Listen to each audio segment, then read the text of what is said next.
గణేశాయ నమః. సరస్వత్యై నమః. శ్రీగురుభ్యో నమః. హరి ఓం. సప్తాశ్వరథమారూఢం ప్రచండం కశ్యపాత్మజం శ్వేతపద్మధరం దేవం తం సూర్యం ప్రణమామ్యహం. తం సూర్యం ప్రణమామ్యహం. జ్ఞానప్రదీపిక ఛానల్ని వీక్షిస్తున్న యూట్యూబ్ ప్రేక్షకులందరికీ జ్ఞానప్రదీపిక ఛానల్ తరఫున పాతూరి జ్ఞానేశ్వర శర్మ నమస్సుమాంజలులు. సూర్య భగవానుని అనుగ్రహ ఆశీస్సులు అందరికీ ఉండాలని, సూర్య భగవానుని అనుగ్రహంతో అందరూ చక్కని ఆరోగ్యంతో సుఖ జీవితాన్ని కొనసాగించాలని ఆ సూర్య భగవానుని ప్రార్థిస్తూ 2024 సంవత్సరం ఫిబ్రవరి 16వ తేదీ శుక్రవారం మాఘశుద్ధ సప్తమి, దీనిని రథసప్తమి అని అంటారు. సూర్య జయంతి అని కూడా అంటారు.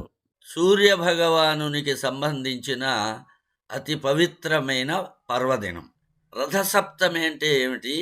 సూర్యుని రథం ఎలా ఉంటుంది అంటే, పురాణాలలో సూర్య రథం యొక్క వర్ణన ముఖ్యంగా మత్స్య మహాపురాణం, విష్ణు మహాపురాణం, భవిష్య పురాణం, మార్కండేయ పురాణం, ఇంకా అనేక పురాణాలలో సూర్య రథమును, సూర్య గమనానికి సంబంధించిన అనేక విషయాలు వర్ణించబడ్డాయి.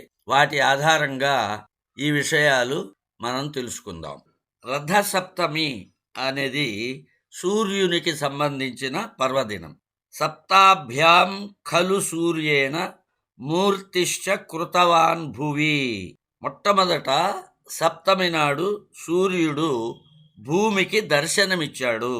మస్మాన్ మన్వంతరాదౌతు రథం ఆపహ దివాకరాః మాఘమాసస్య సప్తాభ్యాం తస్మాత్ సా రథసప్తమి.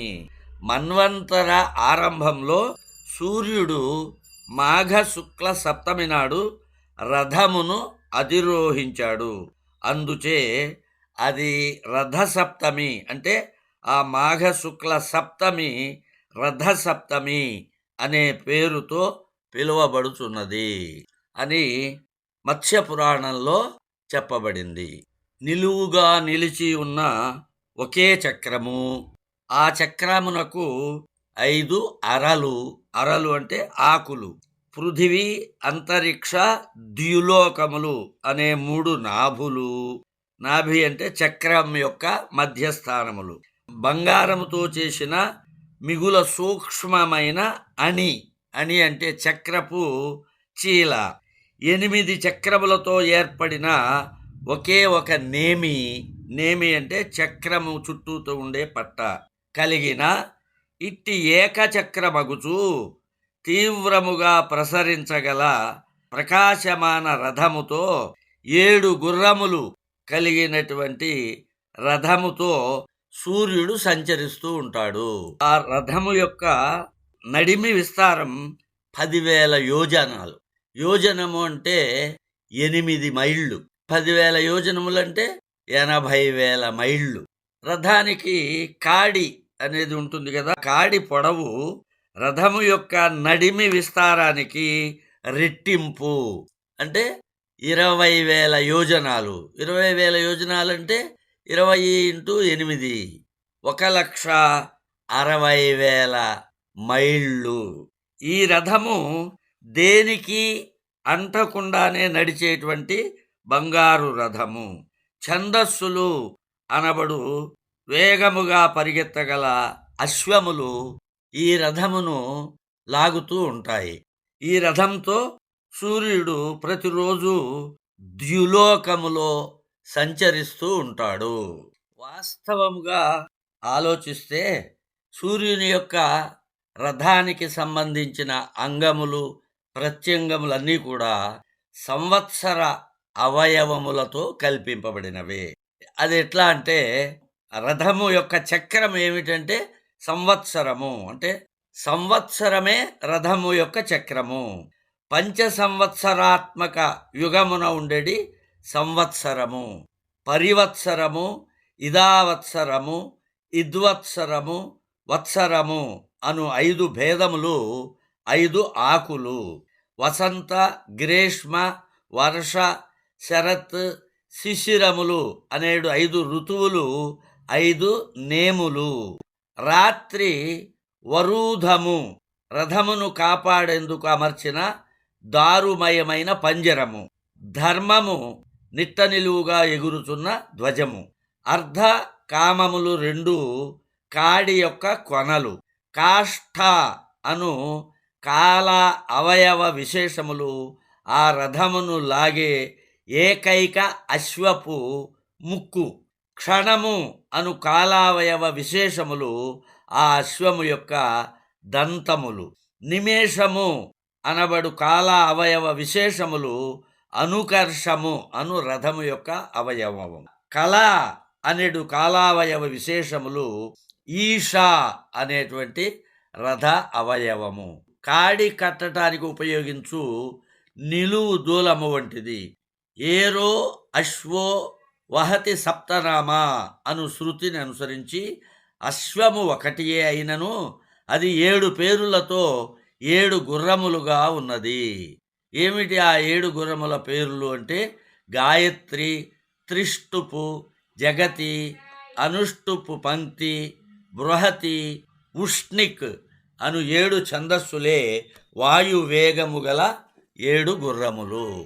ఈ రథాన్ని నడిపే సారథి అనూరుడు, అంటే ఆయనకి నడుము నుంచి పైభాగమే తప్ప నడుము నుంచి క్రింది భాగం ఉండదు. దానికి పురాణములలో గాథ ఉన్నది, అది మరొకసారి చెప్పుకుందాం. సూర్యరథంలో 12 మాసములలోనూ, అంటే చైత్రము, వైశాఖము, జ్యేష్ఠము, ఆషాఢము, శ్రావణము, భాద్రపదము, ఆశ్వేయుజము, కార్తీకము, మార్గశిరము, పుష్యము, మాఘము, ఫాల్గుణము ఈ 12 మాసాలలో సూర్యునితో పాటుగా 7 రకముల దేవతా వర్గాలు కూడా ఆ రథంలో ఉంటారు. ఆ 7 వర్గాలు ఎవరంటే దేవతలు, ఋషులు, గంధర్వులు, అప్సరసలు, యక్షులు, నాగులు, రాక్షసులు. 12 నెలలలో ఉండే దేవతలు ద్వాదశ ఆదిత్యులు అని పిలువబడతారు. వారి పేర్లు ఏమిటంటే చైత్రమాసంలోని దేవత పేరు ధాత, వైశాఖ మాసం అర్యముడు, జ్యేష్ఠమాసం మిత్రుడు, ఆషాఢము వరుణుడు, శ్రావణము ఇంద్రుడు, భాద్రపదము వివస్వంతుడు, ఆశ్వయుజము పూషుడు, కార్తీకము పర్జన్యుడు, మార్గశిరము అంశుడు, పుష్యము భగుడు, మాఘము త్వష్ట, ఫాల్గుణము విష్ణువు.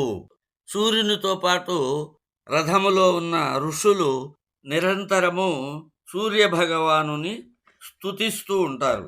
గంధర్వులు గానము చేస్తూ ఉంటారు. అప్సరసలు రథానికి ముందు ఉండి నృత్యం చేస్తూ సాగుతూ ఉంటారు. రాక్షసులు రథము వెనుక నడుస్తూ ఉంటారు. వాలఖిల్యులు అను మహర్షులు, వీళ్ళు ప్రజాపతి యొక్క రోమాల నుంచి పుట్టారు. అంగుష్ఠమాతులు అంటే బొటనవేలంత పరిమాణంలోనే ఉంటారట. వీరు మొత్తం 60,000 మంది. వీళ్ళు చాలా శక్తి సంపన్నులు.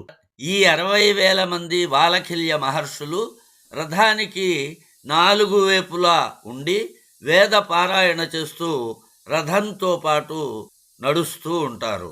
ఇంద్రుడు స్వయంభువు రథానికి ముందు, భర్గుడు కుడివైపున, బ్రహ్మ ఎడమవైపున, కుబేరుడు దక్షిణ దిశలో, వరుణుడు ఉత్తర దిశలో, వీతిహోత్రుడు మరియు హరి రథము యొక్క వెనుక భాగంలో ఉంటారు.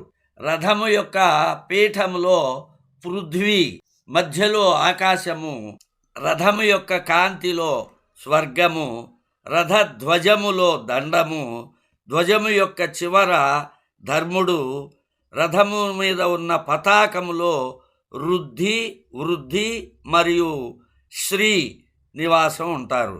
ధ్వజ దండము యొక్క పై భాగంలో గరుడు ఉంటాడు. అలాగే ఆ పై భాగమున వరుణుడు కూడా ఉంటాడు. మైనాక పర్వతము ఛత్రము యొక్క దండము, హిమాచలము ఛత్రముగా ఉంటుంది. ఇలాంటి పరివారముతో సూర్య భగవానుడు ఏకచక్రము గల రథముపై ఆసీనుడై ఉండి ఒక రోజులో అంటే ఒక అహోరాత్రం, ఒక పగలు ఒక రాత్రి, అంటే ఒక రోజులో 7 ద్వీపములు సముద్రములతో కూడిన భూమిని ఒక భ్రమణము చేస్తాడు. అంటే భూమి చుట్టూ ఒకసారి తిరుగుతాడు. ఒక సంవత్సరంలో ఈ విధముగా భూమి చుట్టూ 360 పర్యాయములు పరిభ్రమణం చేస్తాడు. రథసప్తమి నాడు మనం ఏం చేయాలో తెలుసుకుందాం.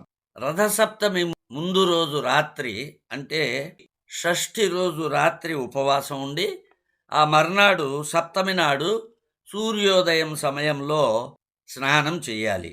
ఈ రథసప్తమి రోజున స్నానం చేయటం వల్ల సకల రోగాలు నివారింపబడటమే కాకుండా 7 జన్మలలో చేసినటువంటి పాపాలన్నీ హరింపబడతాయని ధర్మసింధువు చెబుతోంది. రథసప్తమి రోజున స్నానాన్ని నదులలోనో పుణ్యతీర్థాలలో చేస్తే చాలా మంచిది. అలా వీలు కానప్పుడు చెరువులలోనో కాలువలలోనో లేక బావి నీటితోనైనా చేయవచ్చు.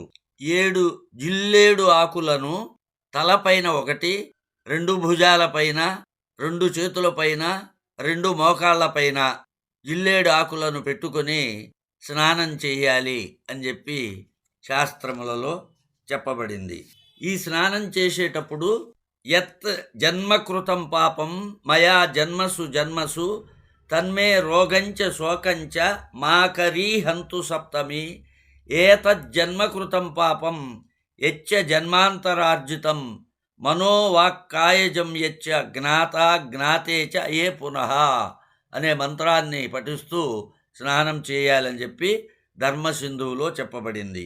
పుట్టినప్పటి నుంచి చేసింది, జన్మలలో చేసినవి అయినటువంటి రోగ రూపంలో శోక రూపంలో ఉండే పాపమంతా మకరంలోని సప్తమి హరింపచేయుగాక.